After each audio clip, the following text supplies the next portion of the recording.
Operation Ogro was the name given by the Basque liberation group ETA to its assassination of Admiral Luis Carrero Blanco, the Prime Minister of Spain, on 20 December 1973. Blanco's bodyguard and driver were also killed in the operation. An ETA commando unit using the codename Texaquia rented a basement flat at Cal Claudio Coelho 104, Madrid. On the route that Blanco would go to Mass at San Francisco de Borja Church. Over 5 months, the unit dug a tunnel under the street, telling the landlord that they were student sculptors to hide their true purpose. The tunnel was packed with 80 kilograms of explosives that had been stolen from a government depot. On 20 December, a 3-man ETA commando unit disguised as electricians detonated the explosives by command wire as Blanco's Dodge Dart passed. The blast sent Blanco and his car 20 meters into the air and over a 5-story building.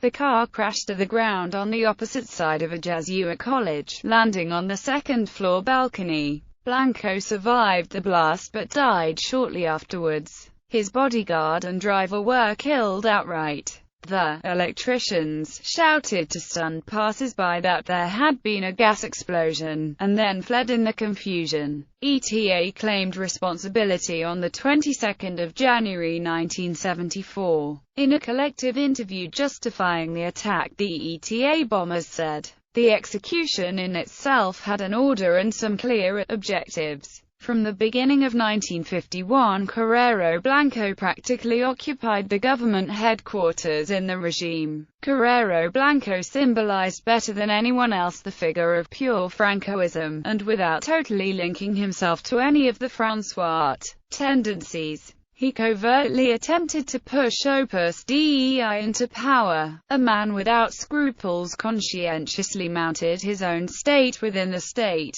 He created a network of informers within the ministries, in the army, in the Falange, and also in Opus Dei. His police managed to put themselves into all the Francois apparatus. Thus he made himself the key element of the system and a fundamental piece of the oligarchy's political game. On the other hand, he came to be irreplaceable for his experience and capacity to maneuver, and because nobody managed as he did to maintain the internal equilibrium of Francoism. Duel in a gear. Operation Ogro. The execution of Admiral Luis Carrero Blanco. The killing was not condemned and, in some cases, was even welcomed by the Spanish opposition in exile. For some, Carrero Blanco's death was a key step in the establishment of democracy, by eliminating Franco's choice of successor. In regard to Carrero's death, the former ETA member, now turned a writer against Basque nationalism, John Juristi, contends that ETA's goal with this killing was not democratization, but a spiral of violence to fully destabilize Spain, heighten Franco's repression against Basque nationalism, and put the average Basque citizen in the situation where they would have had to accept the lesser evil in the form of ETA's reaction against Franco's unleashed repression.